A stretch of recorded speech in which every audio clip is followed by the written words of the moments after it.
All right, I absolutely love to paint things vibrant, like this juicy slice of watermelon, but I often had a hard time keeping them very fresh and bright. They often would look chalky, or worse, my greens and my reds would mix together into a muddy brown mess on the paper.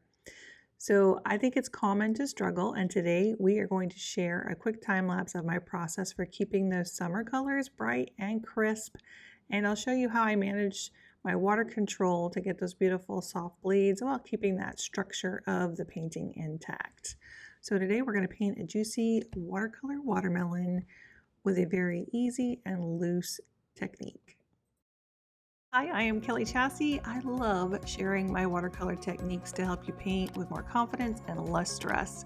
You can join our creative community. You get a 7-day free trial to explore over 2 years worth of ad-free content, and it includes new weekly tutorials and my popular 5-minute live Fridays. So whether you're a beginner or a seasoned pro, there is a seat for you at my table. We hope you join and stick around. So if you ever try wet on wet washes and ended up being very muddy, very gray, or a mess instead of those beautiful soft bleeds that you see online, well, water control is the single biggest hurdle for a watercolor artist.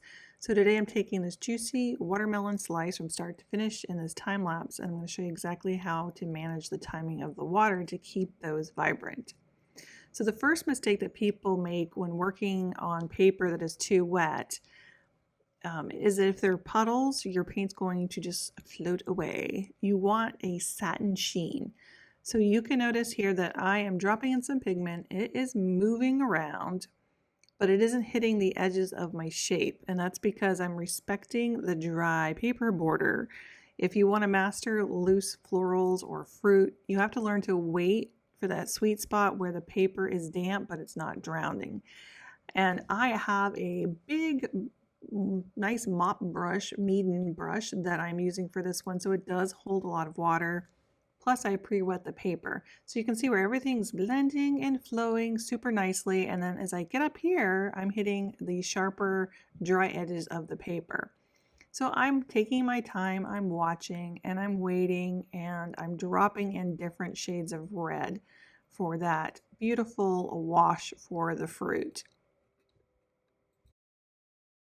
What I like to do with that wet and wet technique is test out my colors. I use this as my test. Now, I wasn't quite really happy with the first shade of red. I used more of a magenta, so I opted for some other colors in there to really make it pop.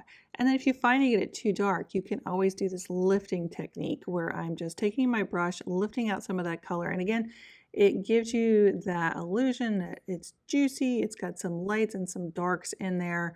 And I'm going to spread out some of that red down on the bottom just so I can make a nice little glow, because I want to keep that wet. But you can see how I lifted up most of that color. Now, while the red was wet, I'm dropping in a few darker areas where those seeds are going to be. Again, this is not going to be really detailed. This is just going to be soft, the illusion of some darkness in there. If it starts to bleed out too much, you just take the tip of your brush and you can soften some of that area by lifting, as well as it starts to dry, drop in some other shades of red, which is what I'm doing here. As that red is starting to settle, I'm going to begin in my green rind. So here's the danger zone. Red and green are complementary colors, which means they make mud or brown the second that they touch.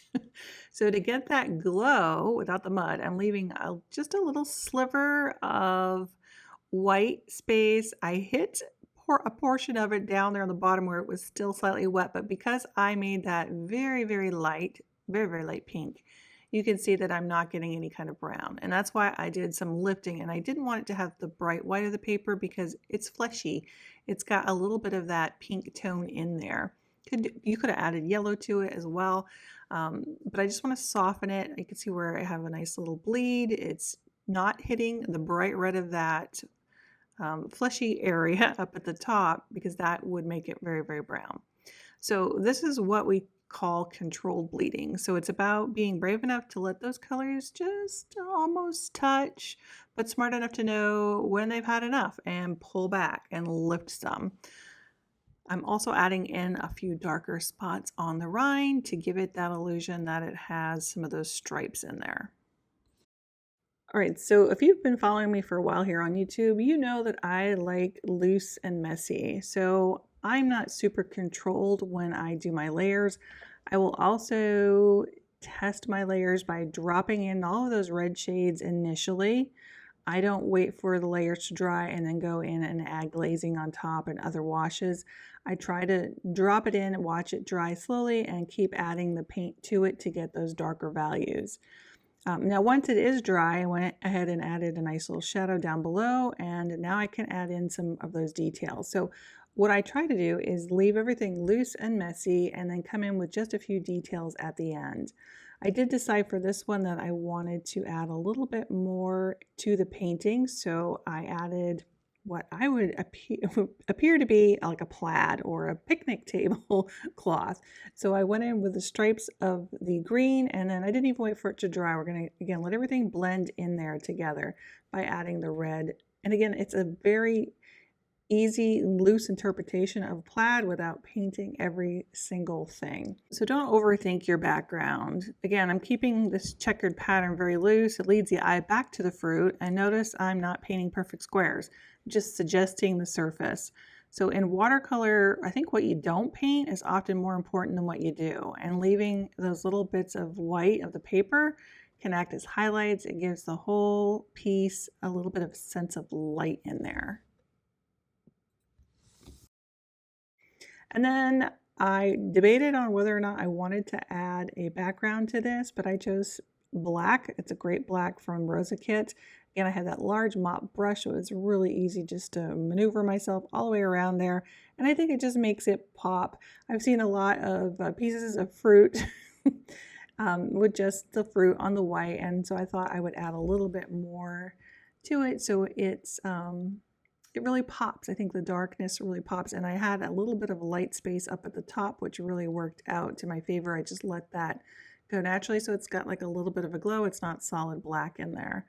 So there we have it, a fresh, juicy watermelon slice that didn't turn into a big brown puddle.